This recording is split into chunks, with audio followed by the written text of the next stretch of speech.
모하는 무당입니다.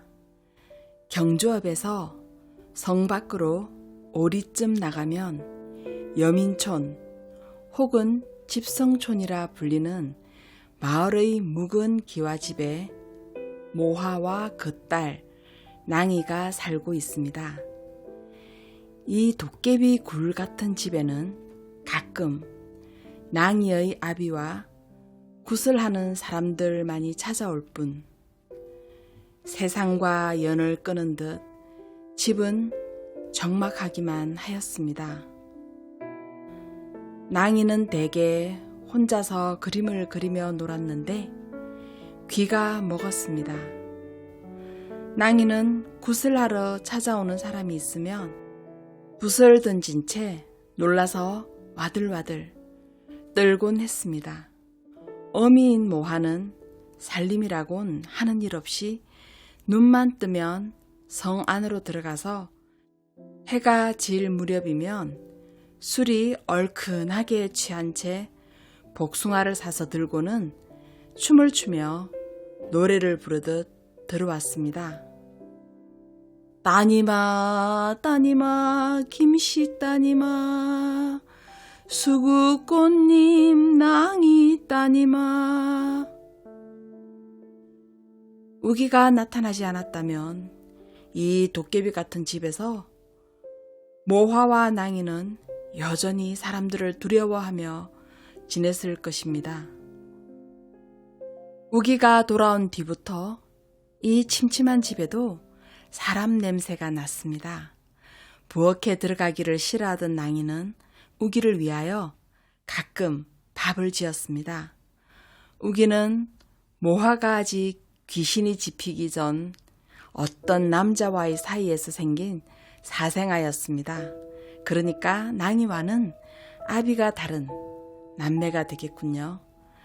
그는 어릴 적부터 정명하여 신동이란 소문까지 났으나 근본이 워낙 미천하여 마을에서는 순조롭게 공부시킬 수 없어 그가 9살 되었을 때 어느 절간으로 보냈습니다. 그동안 한 10년간은 까마득히 소식도 모른 채 지내다가 표연히 그가 나타난 것입니다. 낭이가 6살 되었을 때 그때까지만 해도 아직 병으로 귀가 멀기 전이라 으기 하고 몹시 그를 따랐습니다.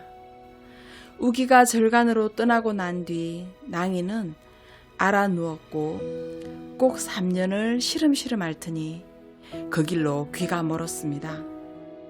그러나 가끔 어미에게 우기의 행방을 물으면 모하는 답을 해주곤 했습니다.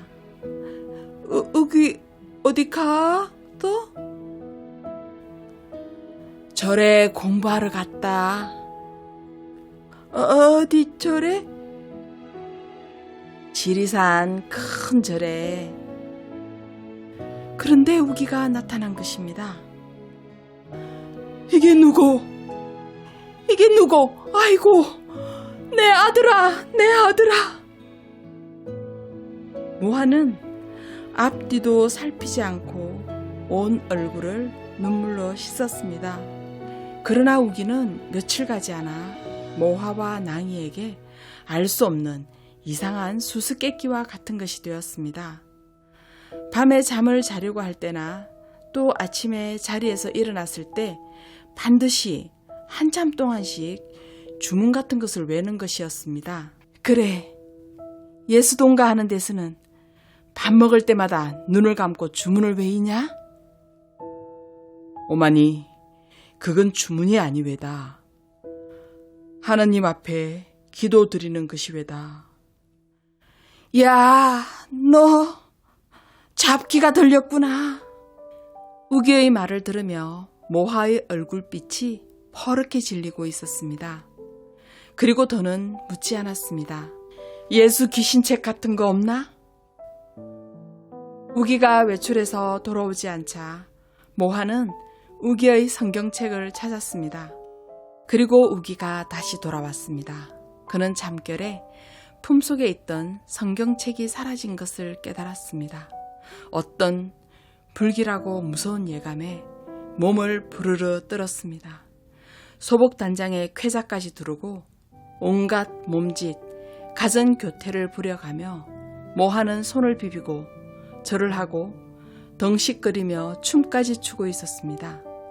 모하의 손에는 식칼이 번덕였고 그 앞에서는 다 타버린 신약 전서가 마지막 불꽃을 나불거리며 파란 연기 한 줄기를 피워올렸습니다.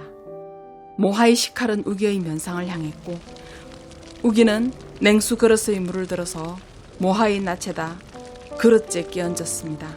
그 바람에 불이 기울어져 봉창에 붙었고 봉창에서 안방으로 들어가는 불길을 잡으러 우기는 부뚜막으로 뛰어올랐습니다.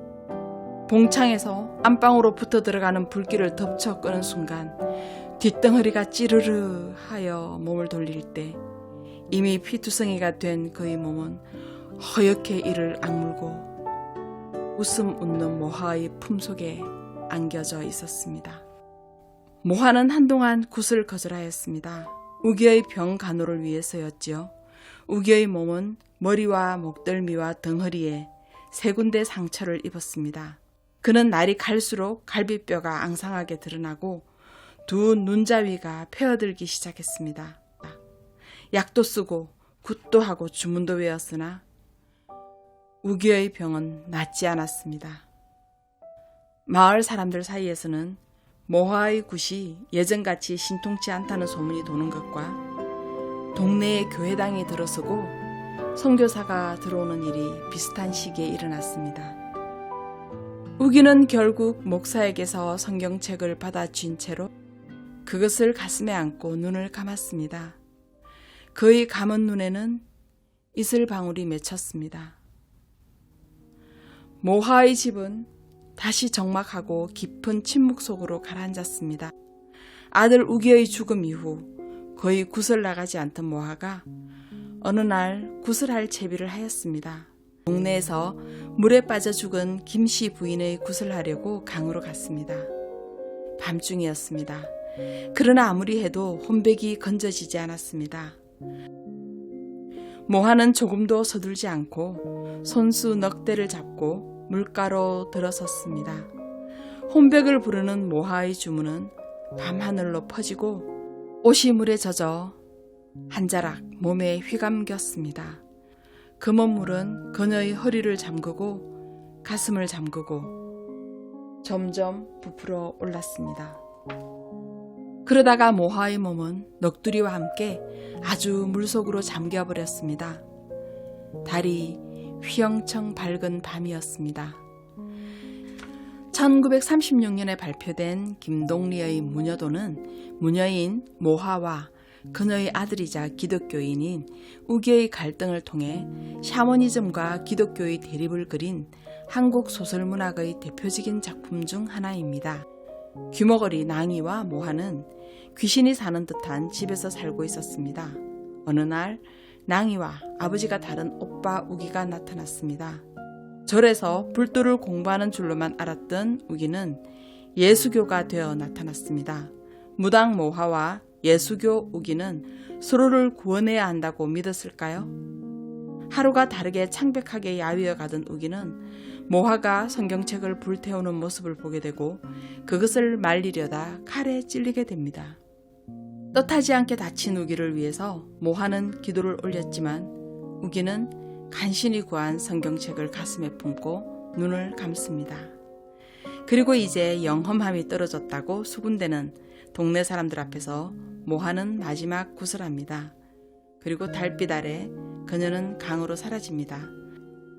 우리의 재래적 토속신앙인 무속의 세계가 변화의 충격 앞에서 쓰러져 가는 과정을 그린 이 작품은 소멸해 가는 것의 마지막 남은 빛에 매달려 이를 지키려는 한 인간의 비극적인 모습을 형상화한 것이라고 할 수 있겠습니다. 다음 시간에 뵙겠습니다.